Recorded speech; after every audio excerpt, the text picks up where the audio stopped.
Hello दोस्तों, स्वागत है आपका अमरदीप क्लासेज में। क्लास 6 का विज्ञान का चैप्टर 10 लेके आए हैं। पहला प्रश्न देखते हैं क्या है। सही उत्तर चुनिए। निम्न में निर्जीव कौन सा है? निर्जीव उसे कहते हैं जिसमें प्राण न हो, जिसमें श्वसन की क्रिया न हो, जो चल फिर ना सके, उसे हम निर्जीव कहते हैं। अब बोलिए कि निर्जीव में चल फिर ना सके तो जो पेड़ होते हैं वो भी तो नहीं चलते हैं, लेकिन फिर भी तो वो सजीव हैं। लेकिन नहीं, जो ये पेड़ पौधे हैं इनमें श्वसन की क्रिया होती है, इस कारण से ये सजीव हैं। अब बोलिएगा कि जो जितने भी वाहन हैं, साइकिल, मोटरसाइकिल, ट्रेन, ये एटसेट्रा जो भी हैं, वो तो एक जगह से दूसरी जगह चलते हैं, लेकिन वो तो निर्जीव हैं। तो नहीं, वो निर्जीव इसलिए हैं क्योंकि उनमें श्वसन की क्रिया नहीं है। देखते हैं निम्न में से निर्जीव कौन नहीं है। तो यहाँ पे ऑप्शन है गाय, घोड़ा, पेड़ पौधे, रेलगाड़ी। तो इसमें सही ऑप्शन होगा हमारा ये रेलगाड़ी।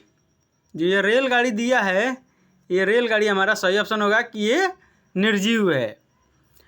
नेक्स्ट क्वेश्चन लेते हैं। निम्न में सजीव है, निम्न में कौन सजीव है? यहाँ पे ऑप्शन दिया है कुर्सी होगा। यहाँ पे कुर्सी, मेज, पत्थर, बीज। तो इनमें कौन सा सजीव है? तो कुर्सी तो सजीव होगा नहीं, वो जब तक मेज भी सजीव नहीं होगा, जो पत्थर है वो भी। ये जो तीनों ऑप्शन जो है हमारा, ये तीनों क्या है? सजीव नहीं है। ये तीनों क्या है? हमारे निर्जीव हैं, निर्जीव हैं। आज जो अब ये बचा बीज, जो बीज है वो क्या है? सजीव है। सजीव कैसे? क्योंकि इससे नए पौधे का निर्माण होता है। जिस नए पौधे या प्राणी का निर्माण हो वो सजीव कहलाएंगे। नेक्स्ट क्वेश्चन लेते हैं। सजीवों में मुख्य लक्षण नहीं है, मतलब कुछ लक्षण दिया गया है जो कि मुख्य लक्षण नहीं है। तो क्या होगा? श्वसन। क्या सजीवों में श्वसन होता है कि नहीं होता है? तो हम पहले ही बोले हैं कि सजीवों में श्वसन होता है। वृद्धि। क्या सजीव वृद्धि करते हैं कि नहीं करते हैं? करते हैं। जो पौधा होता है छोटे से बड़े होते हैं, और जो भी मनुष्य होते हैं वो पहले शिशु से लेकर तब जाकर वो वृद्धावस्था तक जाते हैं। प्रजनन। जो प्रजनन के द्वारा ही उस शिशु का अवतरित होता है, निर्माण होता है। स्थिरता। जो मनुष्य में होता है वो स्थिरता नहीं होती है। नेक्स्ट क्वेश्चन लेते हैं। पौधे अपना भोजन निम्न क्रिया द्वारा स्वयं बनाते हैं। जो पौधे हैं अपना भोजन वो निम्न क्रिया करके पौधे अपना भोजन स्वयं बनाते हैं। श्वसन क्रिया, उद्दीपन क्रिया, प्रकाश संश्लेषण और ऊर्जा और उत्सर्जन। तो इसमें सही ऑप्शन क्या होगा? तो उद्दीपन। उद्दीपन की क्रिया करके जो पेड़ पौधे हैं अपना भोजन तैयार करते हैं। नेक्स्ट क्वेश्चन लेते हैं।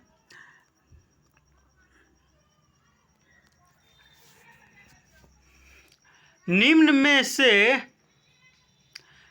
से किस पौधे की पत्तियां छूने पर अचानक सिकुड़ जाती है? जो कौन सा पौधा है जिसकी पत्ती को या पौधे को हम छुएंगे तो वो पौधे क्या होंगे? सिकुड़ने लगेंगे। तो गुलाब तो नहीं, गुड़हल नहीं, मेहंदी नहीं। मेहंदी को ही हम लोग इंग्लिश में हीना कहते हैं। इस चीज़ को आप लोग ध्यान रखिएगा। बहुत से आप में से मेहंदी लगाने के शौकीन होंगे। छुई मुई। जो छुई मुई का पौधा है, इसको जब छुआ जाता है या इसके संपर्क में आने पे ये क्या होते हैं? मुरझाना चालू कर देते हैं। इस कारण से इसका नाम छुई तो मुई, मतलब छुए जैसे ही इसको टच किए, जैसे ही पकड़े, तैसे ही इसका जो मरने की प्रक्रिया है, खत्म होने की प्रक्रिया है, वो शुरू हो जाती है। नेक्स्ट क्वेश्चन लेते हैं। नेक्स्ट क्वेश्चन का पहल है। इस क्वेश्चन में जैसे कि हम बताए आपको कि उद्दीपन, तो आप लोगों के दिमाग में एक प्रश्न आता होगा कि श्वसन क्यों नहीं होगा, प्रकाश संश्लेषण क्यों नहीं होगा, उत्सर्जन क्यों नहीं होगा। ये आप लोगों को दिमाग में अवश्य ही आता होगा। तो जो प्रकाश संश्लेषण है वो क्या करते हैं, प्रकाश से वो अपना जो ऊर्जा होता है वो लेते हैं पेड़ पौधे, और जो श्वसन होता है वो किससे होता है, पत्तों की द्वारा। इस कारण से यहाँ पे उद्दीपन जो होता है क्रिया होता है, जो क्रिया किस किस प्रोसेस से गुजरता है उन सभी को मिलाकर उसी ही कहते हैं। नेक्स्ट क्वेश्चन है, खाली स्थानों को दिए गए शब्दों की सहायता से भरें। यहाँ पे कुछ शब्द दिए गए हैं, जैसे उत्सर्जन है, श्वसन है, प्रजनन है, ऊर्जा है। तो पहला प्रश्न है इसमें क में, सजीव डैश डैश द्वारा अपना समान जीवों की उत्पत्ति करता है।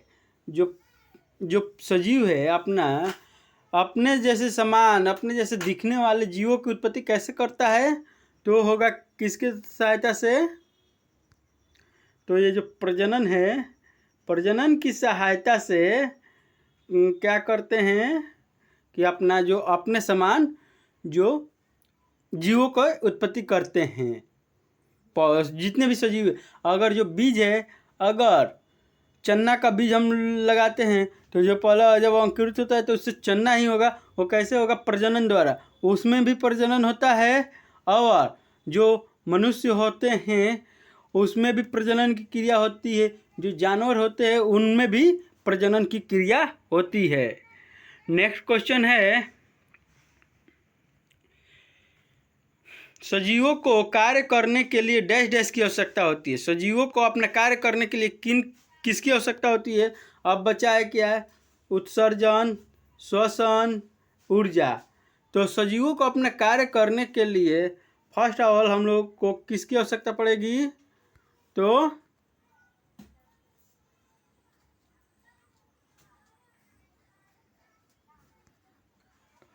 श्वसन की। यहाँ पे जो श्वसन दिया है ये बहुत ही लेंदी हो गया है, इसलिए फिर से एक बार हम करते हैं। श्वसन की, ये जो श्वसन की क्रिया है, श्वसन से ही सजीवों को जो कार्य करने की आवश्यकता को पूर्ति करती है। सजीवों में ऊर्जा उत्पन्न करने के लिए भोजन तथा डैश डैश की आवश्यकता होती है। अब बचा है हमारा क्या क्या, तो ये प्रजनन हो गया, श्वसन हो गया, ऊर्जा और उत्सर्जन। तो हमारा क्या बचा है, तो दोनों ऑप्शन के हिसाब से सजीवों में ऊर्जा उत्पन्न करने के लिए किस चीज़ की आवश्यकता होती है, भोजन। तो हमारा यहाँ पे पहले ही बोल रहा है ऊर्जा, हमें क्या उत्पन्न करने के लिए, तो ऊर्जा उत्पन्न करने के लिए हमें ऊर्जा की ही आवश्यकता पड़ती है। विषैले, यहाँ पे होगा विषैले। विषैले यूँ दूषित नहीं होगा, दूषित पदार्थ डैश डैश क्रिया द्वारा शरीर से बाहर न निकलते हैं।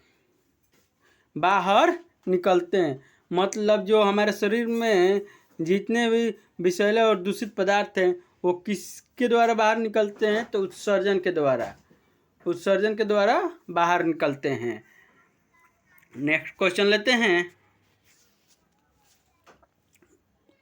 सजीवों तथा निर्जीवों में किन्हीं 5 अंतरों को स्पष्ट कीजिए। तो सजीवों तथा निर्जीवों के 5 अंतर हम निम्नलिखित प्रकार से है।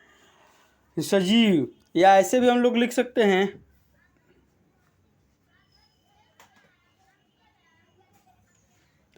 हम लोग ऐसे भी लिख सकते हैं, सजीवों तथा निर्जीवों में किन्हीं 5 अंतरों को स्पष्ट करें। सजीव क्या होगा, ऐसे भी हम डायग्राम एक बनाएंगे। एक तरफ सजीव रहेगा, एक तरफ सजीव और दूसरी तरफ निर्जीव।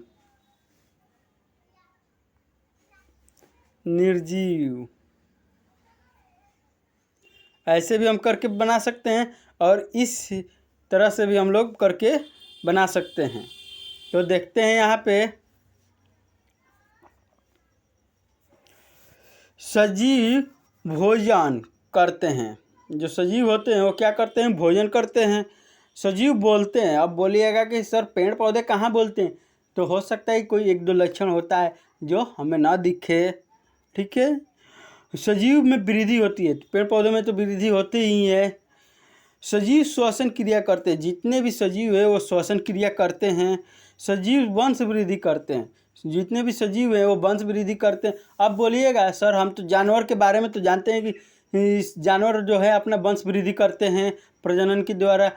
जो मनुष्य हैं नर और मादा ये भी अपने क्या करते हैं, वंश वृद्धि करते हैं। जो भी कीट पतंगे हैं वो भी अपना वंश वृद्धि करते हैं, इनको भी देखें। लेकिन जो ये पेड़ पौधे हैं, पेड़ पौधे कैसे करते हैं? तो ये पेड़ पौधे अपना बीज देते हैं, जो भी फल के द्वारा बीज देते हैं, उन बीजों के माध्यम से जो बीज होता है उनका, जब उनका बीज को हम लोग वो अंकुरित करके जब खेतों में डालते हैं या फुलाकर उसे पानी में पहले पानी में फुलाकर तब उसको हम खेतों में डालते हैं, तो उसमें से जब वो अंकुरित होकर निकलता है, पौधा बनता है, तब वो क्या होता है, वो तब उस माध्यम से उनका वंश वृद्धि होता है। अब देखते हैं निर्जीव में। निर्जीव के लिए क्या है? निर्जीव भोजन नहीं करते, जितने भी निर्जीव हैं वो भोजन नहीं करते। अब बोलिएगा कि सर जितने भी मोटर वाहन है वो बिना ईंधन को चलेंगे नहीं, ये तो बात सही है, लेकिन वो उनका भोजन नहीं है।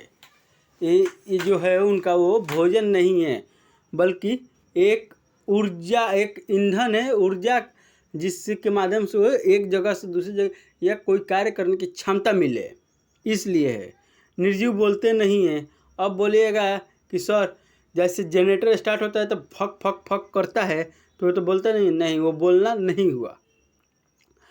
निर्जीव में वृद्धि नहीं होती है। अगर मान लीजिए आप लोग ये दो बातें हैं, इसको अगर आप लोग मानते भी हैं तो ये तो आपको तो मानना होगा कि ये नहीं होता है। जो निर्जीव होते हैं वो जिस साइज के हैं वो उसी साइज के रह जाएंगे, उनमें वृद्धि नहीं होती है। निर्जीव में श्वसन क्रिया नहीं होती, जो निर्जीव होते हैं उनमें श्वसन क्रिया नहीं होती है। निर्जीव में वंश वृद्धि की क्षमता नहीं होती है, जो निर्जीव होते हैं उसमें वंश वृद्धि की क्षमता नहीं होती है। तो इस तरह से आप अगर कोई आपसे बोले कि सजीव की परिभाषा लिखिए या सजीव किसे कहते हैं बताइए, तो आप लोग लिख सकते हैं आराम से। सजीव उसे कहते हैं जिसमें भोजन करने, बोलने, वृद्धि करने, श्वसन करने, यूँ वंश वृद्धि की क्षमता हो, उसे हम सजीव कहते हैं। और पूछा जाए कि निर्जीव की परिभाषा दीजिए या निर्जीव किसे कहते हैं, तो निर्जीव जिनमें भोजन, बोलना, वृद्धि, श्वसन और वंश वृद्धि की क्षमता न हो, उसे हम लोग क्या कहते हैं? निर्जीव। इतना तो आप लोग समझ गए होंगे कि निर्जीव और सजीव में क्या अंतर है और निर्जीव और सजीव को हम लोग कैसे डिफाइन कर सकते हैं। नेक्स्ट क्वेश्चन लेते हैं।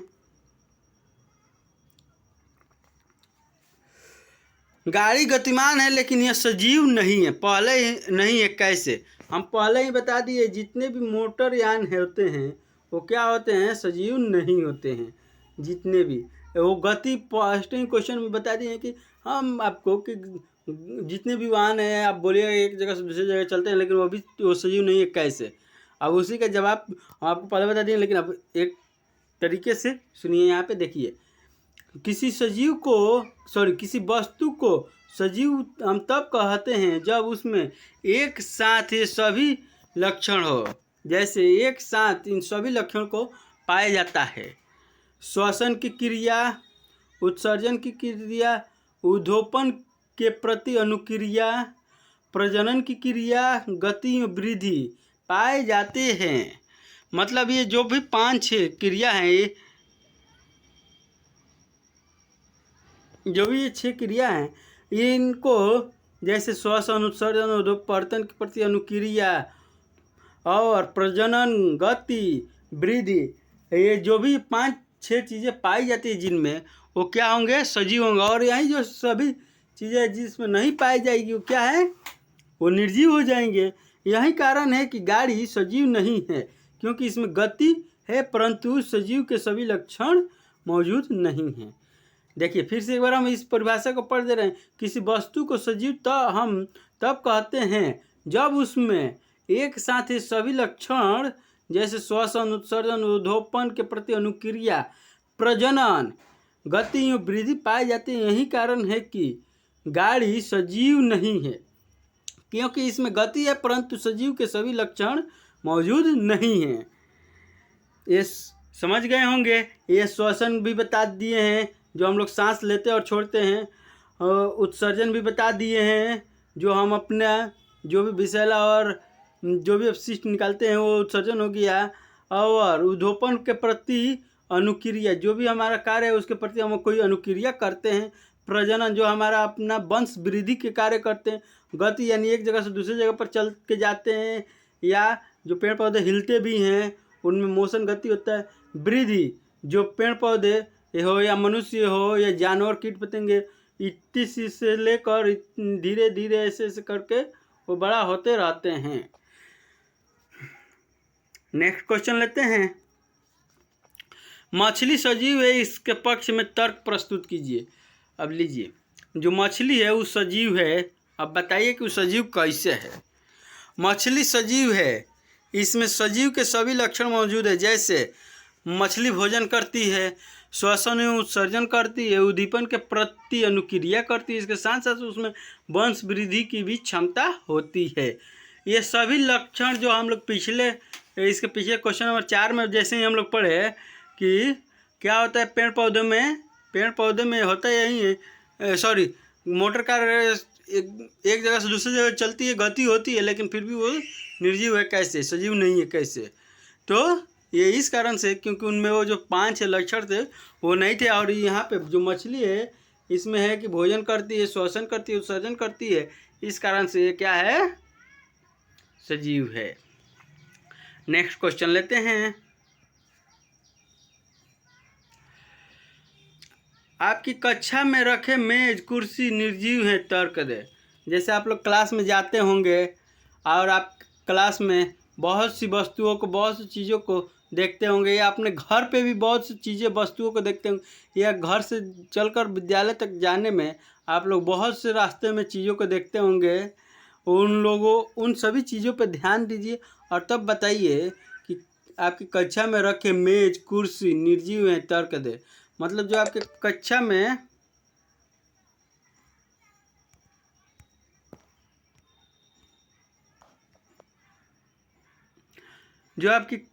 में कुर्सी मेज जैसे चौक डस्टर इत्यादि, बेंच हो गया जिसपे आप लोग जो आप विद्यार्थी हो आप लोग बैठते हो, वो आपका जो बैग झोला कॉपी पेंसिल जो भी चीज़ें हैं क्या वो निर्जीव है तो कैसे है, अपना तर्क दीजिए। तो आप लोग इतना हम समझा दिए हैं कि आप लोगों को अब निर्जीव और सजीव में कोई अंतर करने लायक रहा नहीं है। आप लोग आराम से निर्जीव और सजीव क्या है अंतर कर सकते हैं। कक्षा में अब यहाँ पे उत्तर देखिए, कक्षा में रखे जो मेज है कुर्सी है निर्जीव है। ये जो है कक्षा में रखा हुआ है ये क्या है, निर्जीव है, क्योंकि इसमें न तो भोजन की आवश्यकता होती है और ना ही वृद्धि करती है। ये जो मेज और कुर्सी है इसको न भोजन चाहिए ना ही वृद्धि करेगा।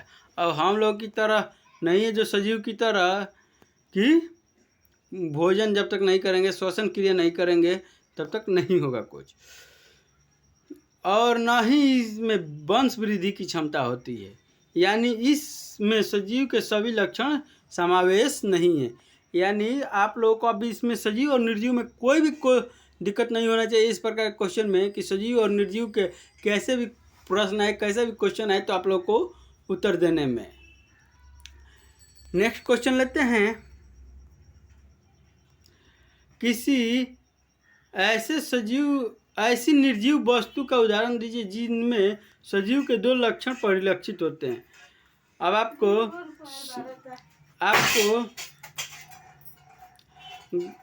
क्या करना है, किसी निर्जीव वस्तु का उदाहरण देना है जिसमें सजीव वस्तु के जो सजीव होते हैं उनके 2 लक्षण विद्यमान हो। जैसे गाड़ी एक निर्जीव वस्तु है परंतु इसमें गति होती है, उसके साथ भोजन के रूप में ईंधन का प्रयोग होता है। ये दोनों लक्षण सजीव की क्या होता है, जो गाड़ी है एक निर्जीव वस्तु है परंतु इसमें गति होती है उसके साथ भोजन के रूप में ईंधन का प्रयोग करते हैं। ये दोनों लक्षण सजीव की तरह इसमें परिलक्षित होते हैं। जो मतलब हम आपको पिछले ही बताएं, लेकिन वो क्या करते हैं, जो आप लोग पहले ही बोले थे, जो तेल होता है ईंधन होता है, ईंधन के रूप में लेते हैं, भोजन के रूप में, ईंधन के रूप में लेते हैं, न कि भोजन। लेकिन हम लोग मानते हैं कि चलो इसका ये भोजन है। नेक्स्ट क्वेश्चन लेते हैं। निम्नलिखित में कौन सी वस्तुएं किसी समय सजीव का अंश थी? मक्खन, चमड़ा, यहाँ पे कमा रहेगा क्योंकि मक्खन अलग है, चमड़ा अलग है। मक्खन, चमड़ा, मृदा, ऊन, बिजली का बल्ब, खाद्य तेल, नमक, सेव, रबर। तो इसमें से अब ये बताइए, जो निर्जीव वस्तुएं हैं, ये जितने भी है वो सभी निर्जीव वस्तुएं हैं, लेकिन वो कभी सजीव या सजीव का अंश था। तो जो चमड़ा है वो किससे मिलता है? जानवरों से। जो ये चमड़ा है वो किससे मिलता है? तो जानवरों से। आप लोग जितने भी देखे होंगे, जो भी बकरी और गाय, भैंस, बैल जो भी कटते हैं, जो भी जानवर कटते हैं, उनके जो चमड़े होते हैं, उन्हीं के चमड़े से, जो भी आप लोग लेदर का जो बोला जाता है, चमड़े का हम बेल्ट पहनते हैं, जूता पहनते हैं, उन्हीं के चमड़े से ये सब बनते हैं। मक्खन, जो ये मक्खन है, तो मक्खन बनने से पहले किससे बनता है मक्खन? तो दूध से। और दूध किससे प्राप्त होता है? तो जो भी गाय, भैंस, बकरी, ऊँटनी एटसेट्रा जो भी चीज़ें हैं, जो भी दुधारू पशु है, उनसे हमें प्राप्त होता है। ऊन किससे प्राप्त होता है हमें? तो ऊन जो है ये किससे प्राप्त होता है? तो भेड़ से प्राप्त होता है। खाद्य तेल, जो ये खाद्य तेल है वो किससे हमें मिलता है? तो जो सरसों, तोड़ा, सूर्यमुखी का फूल जो होता है, जो नारियल होता है, इत्यादि बहुत से ऐसी चीज़ें हैं जिससे हम लोग क्या लेते हैं? खाद्य तेल लेते हैं। जो सेब होता है, तो सेब का जो पेड़ होता है उससे हम लोग सेब तोड़ते हैं। जो रबर के पेड़ होते हैं, और उससे हम लोग रबर, वो जो लार होता है उसका जो रेशा होता है उससे हम निकालते हैं, और एक प्रक्रिया के द्वारा हम रबर तैयार करते हैं। ना कि उस पर रबर फैलता है, लेकिन जो उसका उत्पाद होता है, जो उसका रेशा होता है, जो उसका लार होता है, उसके माध्यम से हम लोग क्या करते हैं? रबर तैयार करते हैं। नेक्स्ट क्वेश्चन लेते हैं। सजीवों के विशिष्ट लक्षण सूचीबद्ध कीजिए। जो सजीव के लक्षण होते हैं उसको सूचीबद्ध कीजिए, बताइए। सजीवों के लक्षण निम्नोक्त हैं। सजीव गतिमान है, ये तो हो चुका है, पहले ही बता दिए। सजीव को भोजन की आवश्यकता होती है, ये भी बता दिए गए हैं। सजीव बोलते हैं, ये भी बता दिया गया है। सजीव श्वसन क्रिया करते हैं, ये भी बता दिया गया है। सजीव उत्सर्जन करते हैं, ये भी बता दिया गया है। सजीव उद्दीपन के प्रति अनुक्रिया करते हैं। सजीव वंश वृद्धि करते हैं। ये जितने भी ऑप्शन है, जितने भी यहाँ पे दिया गया है, ये सभी क्या होते हैं? सजीव का अंग होता है। नेक्स्ट, अब हम आज की क्लास यहीं पे समाप्त करते हैं, फिर मिलेंगे नेक्स्ट क्लास में। तब तक के लिए जय हिंद। और जाते जाते आप लोग चैनल को सब्सक्राइब करें और वीडियो को लाइक करें और ज़्यादा से ज़्यादा शेयर करें, और अपना इस वीडियो के प्रति क्या आपने पाया, क्या सीखा, जो भी हो आप कमेंट करें। आपका कमेंट बहुत महत्वपूर्ण है। जय हिंद।